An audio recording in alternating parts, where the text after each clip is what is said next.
And welcome to the Phoenix Suns Solar Panel Podcast. If you are joining us live on YouTube, we appreciate you joining in. What really helps out the show, though, if you're watching right now, is to hit that thumbs up button. It really does help with the YouTube algorithms. And of course, joining us pretty much every episode, Mr. Greg Esposito. Ahoy, hoy. And I'm Tim Tompkins. There's no Dave King today because apparently he is in Vegas. He didn't bring it up until right before we went live. He didn't even mention to us he was in Vegas again. It's because he doesn't want to attract attention to himself. I love that he also apparently thinks Las Vegas is in some unbeknownst time zone where it's 2 hours difference than Phoenix, which makes absolutely no sense whatsoever. So, Dave, enjoy Vegas, and we'll have fun here without you, which is easy to do. Um, so, Greg, I'm getting something ready to throw out on Twitter at Sun Solar Panel. Let me ask you a question, though, because this is much more up your alley than mine. The Suns City Edition jerseys, Lowe's Suns. What do you think? I hate the jersey. I love the shorts. The jerseys, Lowe's, and the Lowe's Suns thing is kind of played out at this point, and usually these jerseys are unimaginative. Basically, if you have not seen it, it's the same Lowe's Suns jersey and shorts you saw last year, but in black this year. The shorts really pop with that state flag on the leg, but the jerseys just do not do it for me in any way, shape, or form. I don't think it's going to matter seeing them on court or in a photo. They just do not do it for me. But at least we're not the Dallas Mavericks. They have the Fresh Prince of Bel-Air graffiti jersey, which makes absolutely no sense for Dallas whatsoever. So that's lovely. And then I'm kind of glad we're not Milwaukee either because there's say Cream City on them, which I lived in Milwaukee for a brief period of time, and I never once heard it called Cream City. So I'm not quite sure. If there was ever a reason for Giannis to leave Milwaukee, it's the fact that they're forcing him to wear a jersey that says Cream City on it. So It's just I've never heard it called that either. I got to be honest with you. I kind of agree with you though. The shorts look good. I like the shorts a lot. I might actually pick up a pair as much as I hate basketball shorts in general. And I've always wondered too. Anyone watching right now that plays basketball at any level, basketball shorts are awful to play basketball in. well, fun fact. You may not know this. I don't even think you know this, Tim. But every Saturday episode of this show, I actually wear an authentic pair of Phoenix Suns game shorts. And that's Prove not it. a lie. I do. I'm not right now. I'm wearing jeans right now, but next Saturday if you would like to see my shorts, Tim, I will happily show you my shorts. Okay, so all right, we're going to get into it. Thank you for giving me a moment or two to send out a tweet letting people know that we were live here on YouTube. But before we get into the fact that the Phoenix Suns have lost 3 of 4 of their last games, they lost to Boston by 14, to the Kings by 4. They dropped from the 5th seed down to the 8th in just a matter of days. Something has been missing from the broadcast, and personally, I'm pretty thankful that I don't have to hear proud to own the 3 point zone. Fulton Holmes donates $100 to charity every single time they make a three. Have they not been saying it? I don't pay attention anymore to that. I've tuned it out, and a lot of times I'm actually not even listening with the sound on because I'm watching on my phone as my daughter is watching God knows what on Disney Plus. Thank you for that, Disney. Truly appreciate you. But so yeah, they can't. Right now, this team. We talked about it before, right? I've said it since the summer. Everybody has a plan to get punched in the mouth, right?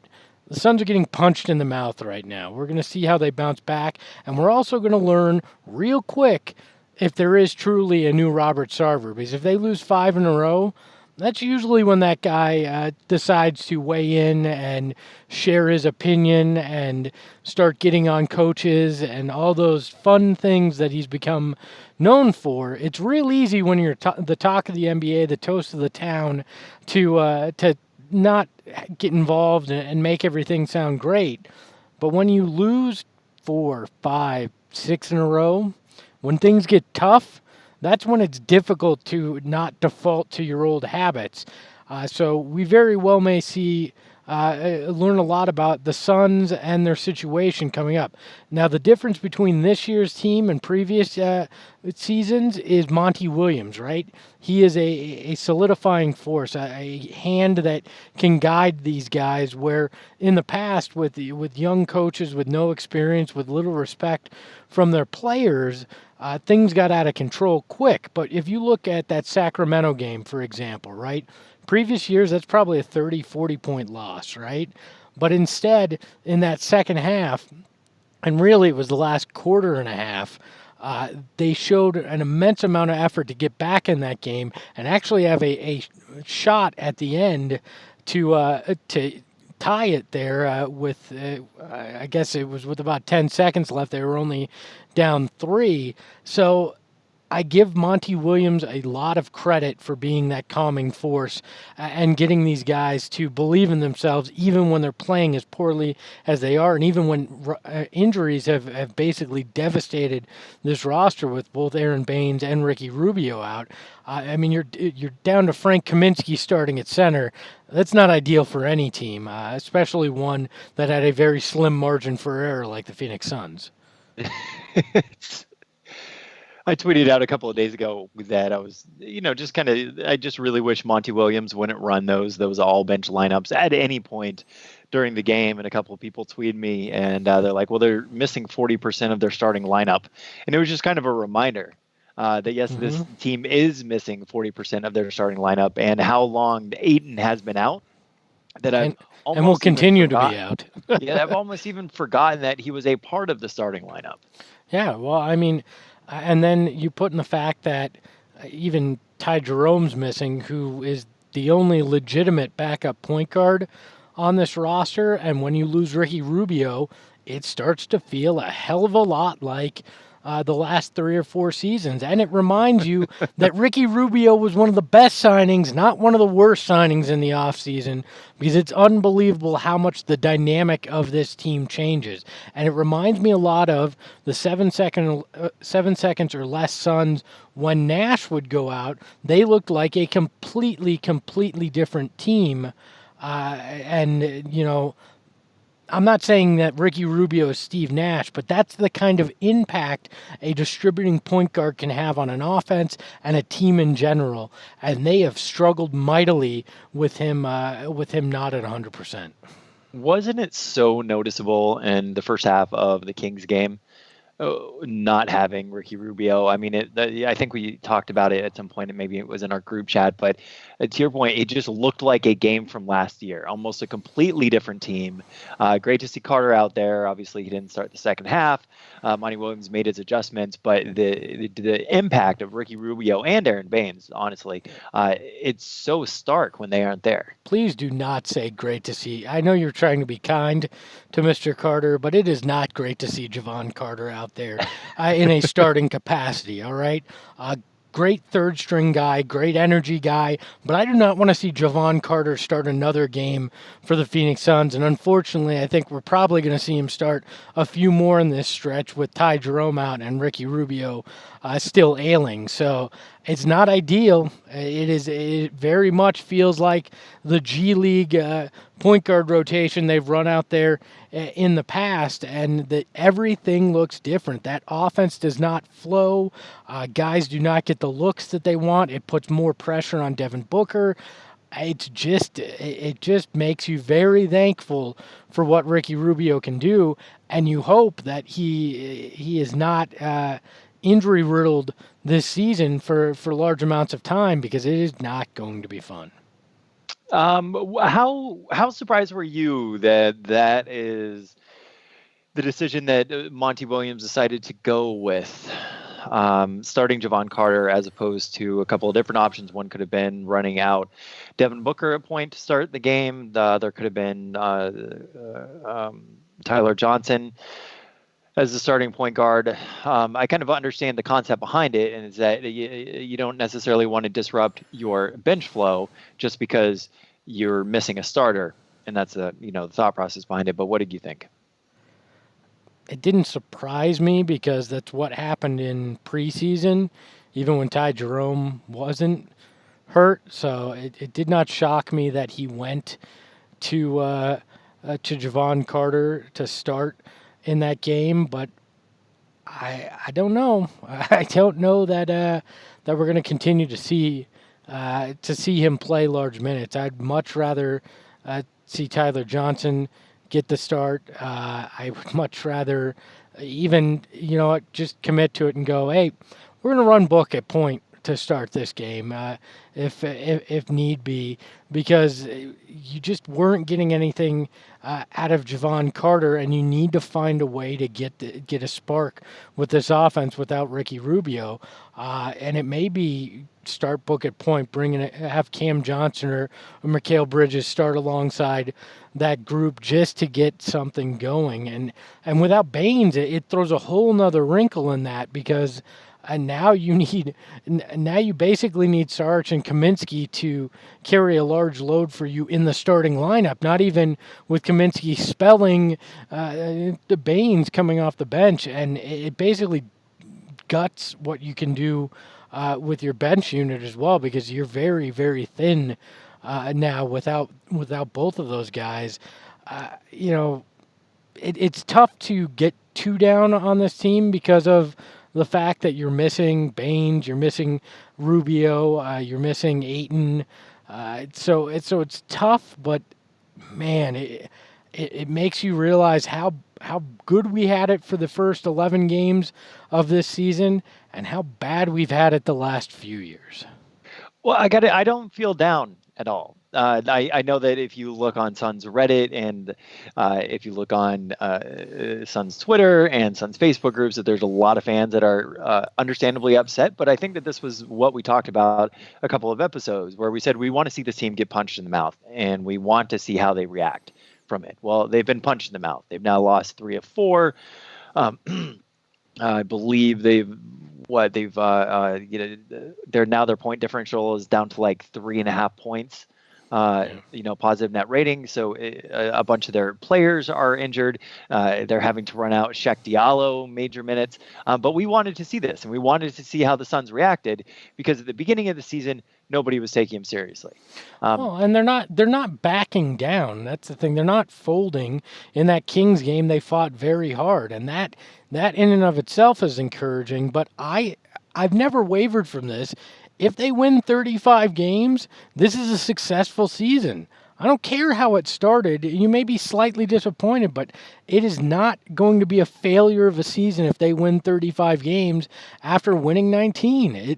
You can't look at it and say that's a failure. You go, this is the first step in building something. You have to take that step. We talked about it in the offseason on numerous occasions. This is a big step forward, and it announces that, with a few things, with a few moves in the coming year, the Suns can be a playoff contender, and that's what you're looking for. So I'm not down on this. It sucks to go from watching such fun basketball to having to watch them struggle mightily, but there is nothing wrong with this team playing average basketball at the end of the day. We just know now what the ceiling is. We know how good they can be, and when everything is clicking.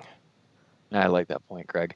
A couple of mailbag questions. Let's take it over to the YouTube chat. No Good says, what about bringing Jamal Crawford back as a backup? I know I've seen reports from Jamal Crawford recently saying that he knows that he can play and he's a bit baffled that he's not on a team. Well, I guess my question is why? He's not a real point guard. He's just a guy that tries to score, right? If you wanted him on this roster, you would have had him on this roster, right? Why would you add him at this point? If I'm going to add somebody, I'm going to add a true point guard, a pass-first guy, a guy that can legitimately back up Ricky Rubio and offer you, a chance at still competing at a decent level if he's hurt. That, or I add a big man because now you're down both of your centers, and you need somebody that isn't named Shaq Diallo to play major minutes there. So if I'm going to add somebody, I'm looking at a pass first point guard, or I'm looking at a power forward. One of the local radio hosts on 910, a guy named Matthew Jarecki, smart kid, does a good show, but he was talking about, well, the Suns need to trade for D'Angelo Russell and Rubio No. should be his backup, and my head about exploded because that is just not that's not going to make you a better team, and B, it doesn't even make sense in any realm because then you're putting 250 million more than that in 2 point guards and Devin Booker, and you're not going to win that way. I don't care what you think or how you think about the game. That's not the way to do it. You're going to wind up, if you're going to upgrade, it's going to be at a power forward spot, and we're way away from that being the case. If you're going to make a move, you make a smaller move to find a backup guy to fill a hole until these injuries subside. Hey, Ben Simmons just hit a 3. Hey, yeah, congratulations. 1-3. One. Markelle Fultz has made more threes than Ben Simmons. Just keep that in mind. Shout out to you, Greg, as well for your record on fantasy basketball. I got to give it to you. Every time I see you coming up on the schedule, I get really excited. I thought I was going to go 8-0 this last week playing against you, but I ended up going 7-1 because you came back the last day and tied me in a category, and it pisses me off because I was so confident in my W. Have you seen that roster between injuries and guys that are suspended? I have I'm in such a hole. There's nothing I can do. I'd have to cut legitimate stars that haven't come back yet to just get guys on the roster to compete. It's just awful. Fantasy basketball in the first 2 weeks. It is impressive.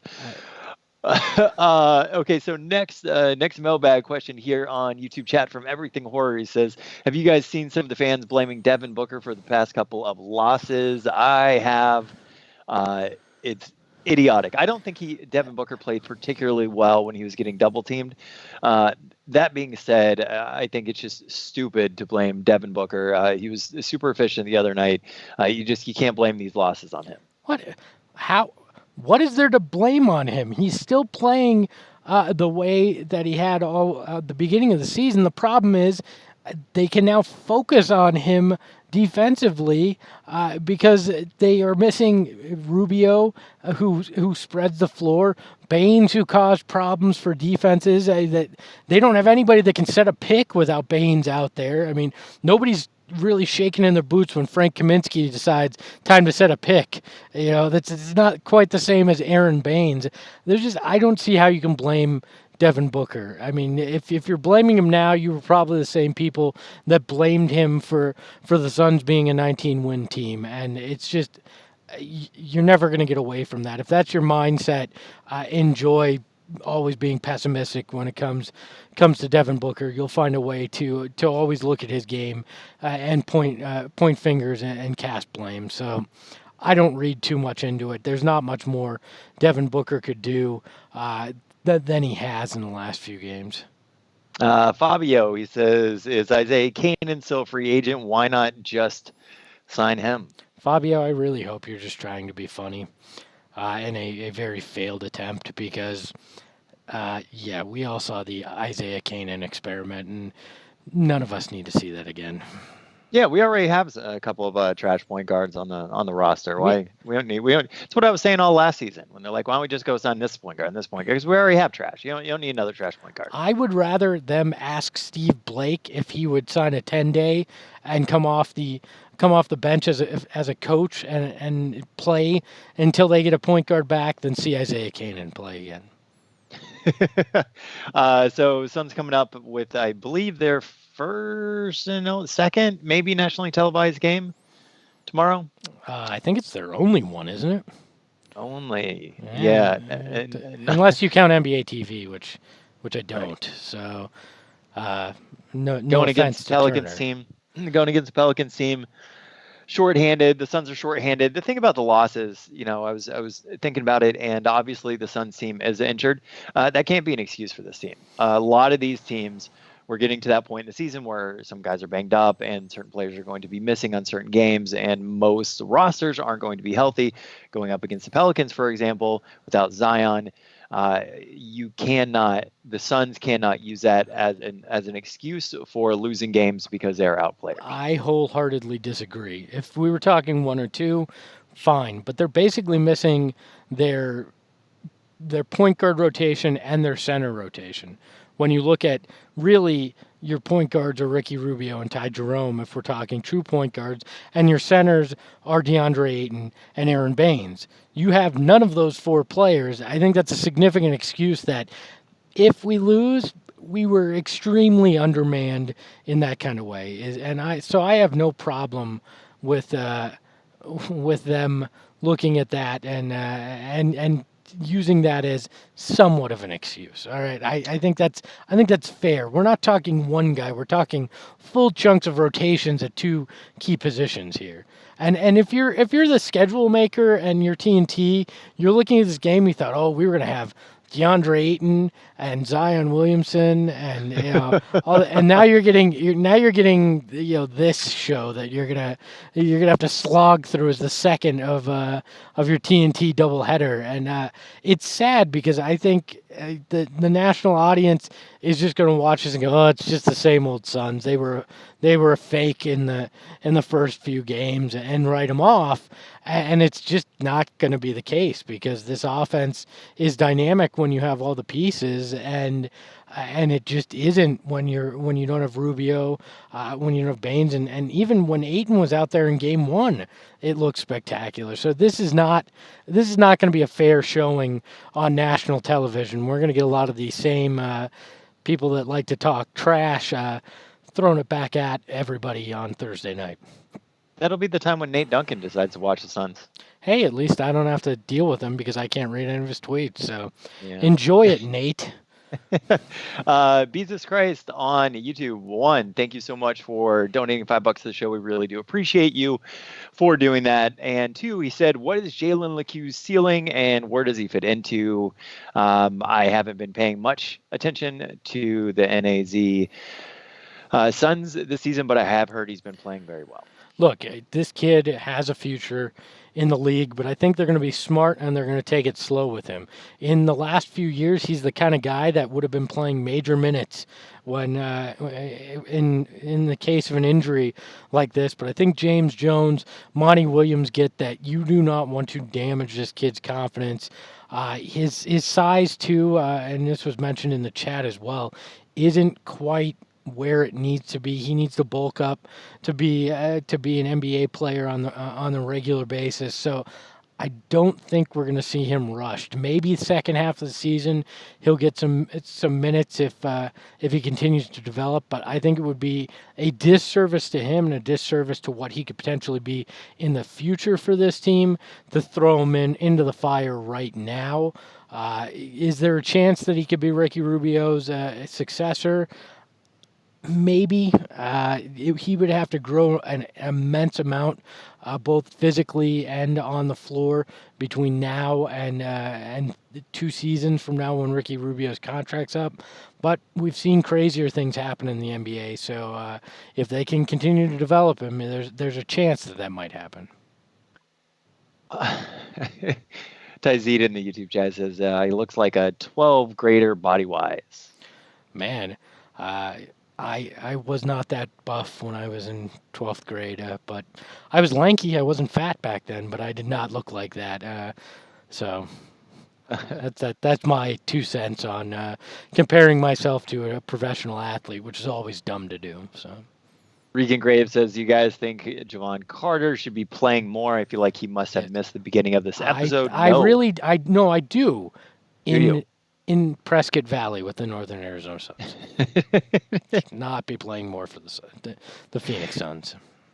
Oh man, what a all right, so coming up, the NBA ratings have been down, especially for TNT in general. Does that shock you? I mean, I don't know. The NBA has the way that people consume basketball for the NBA is much different than how people consume football and soccer and all those other major sports, but specifically football, is that with the NBA, you have a lot more people that are streaming. You have a lot of people that are watching on their phones. You have a lot of people that are finding illegal streams on YouTube. They're a bit more of a technically minded audience. So I'm not sure that 100% that it really speaks to an actual decline in popularity with the sport, but I never really know because I live in the South and everything is college football here. Well, but take into consideration, Steph's hurt, Clay's Yep. hurt, KD's Kevin hurt, Durant. Zion Williamson's hurt. A lot of big names are hurt. Some of the young guys are suspended.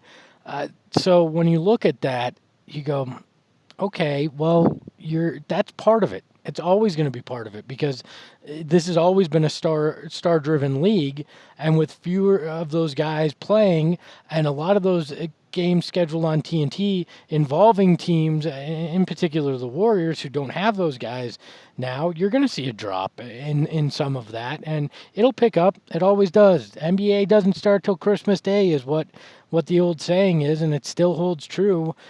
Christmas Day ratings will be nuts across all the networks, as they always are. As the playoff run starts, things will pick back up. I'm not reading into. There's no problem with the NBA. The product is still as exciting as it ever has been, and will continue to be. And to your point, it is a very tech savvy group. So yeah, television ratings may hurt, but I'm guessing that they're still consuming basketball in multiple ways, and it's why it's the biggest sport when it comes to Twitter and social media in general, is because you can consume it that way. Even you can basically follow along with a complete game and see all the highlights and converse with fans and do all that without ever actually turning on the game, which you can debate whether that's good or not for the sport. And believe me, I was in many meetings while running social media for the Suns where we debated that very thing. And even at times, social got blamed for declining TV ratings. It was probably bad basketball, but but social did take some of that heat, and I'm sure that's a discussion around the league and league wide with that as well. I think we're coming on 8 or 9 straight TNT games that have yet to hit the million person mark. Yeah, it's not going to change for the second half of tomorrow's doubleheader. Sorry. And then some of those too, you got to wonder. I guess the schedule is lighter in general on Thursday nights, but some of these schedules, when they find out how bad some of these matchups are, or how bad some of these teams are, or there's injuries that's keeping the majority of these star players out.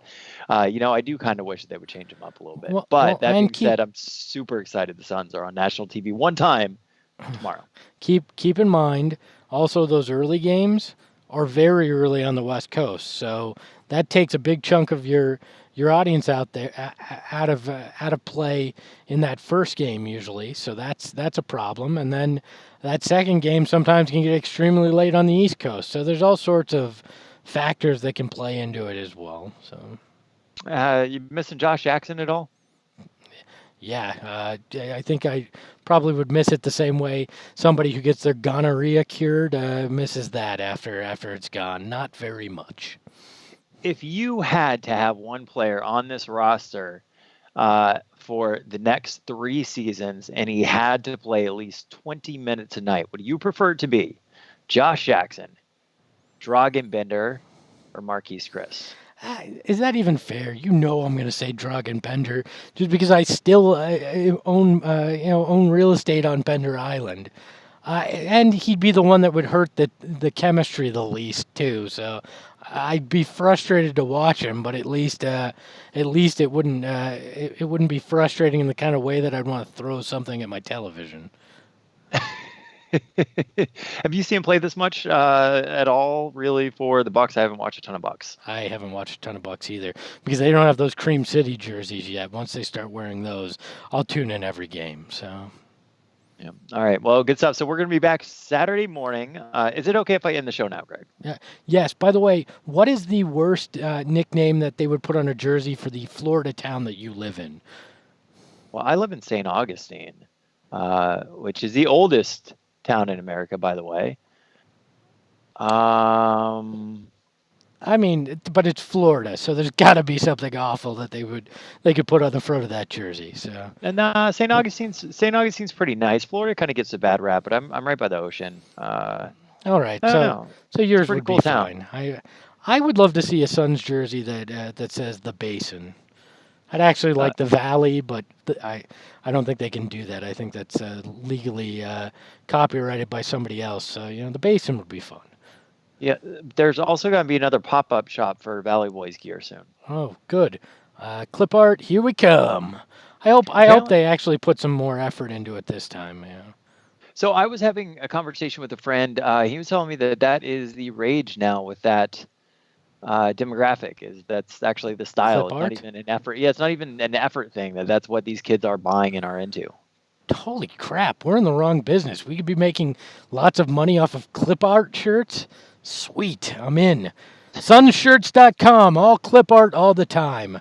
Come join me. I'm like the least fashion. I should not comment on Valley Boy stuff because I am so far not cool when it comes to fashion outside of NBA uniforms, and really just not in that age demographic that is Valley Boys at all. I'm now slowly getting to that old fat guy age demographic that doesn't matter anymore. So you can end the show now. I need to go have a drink apparently. So And on that note, we will be back. I might not be back. I was telling you guys by the chat, but I'm going to adopt a German Shepherd this weekend. Super excited about it. So I will have 2 pit bulls, 1 German Shepherd. Ain't nobody breaking in my fucking house. So I might not be here Saturday morning. You and Dave will be, and you're going to have a guest. If I'm in town, I'll be here. If not, I won't. Saturday morning, 7 a.m. but if Tim isn't here, you in the chats on YouTube get to name his dog, and he has to stick with whatever name you choose. So be here Saturday. I think I'm gonna name him Booker. Nope, you're gonna name him. Or You're gonna name him whatever the hell the chat tells you to name him. So or Killer. I'm not really sure. yeah, Or John, I actually. I And think you John should might. I think you should name him Ahoy Hoy. I don't want to say ahoy every single goddamn time. All right, on that note, we will see you guys on Saturday.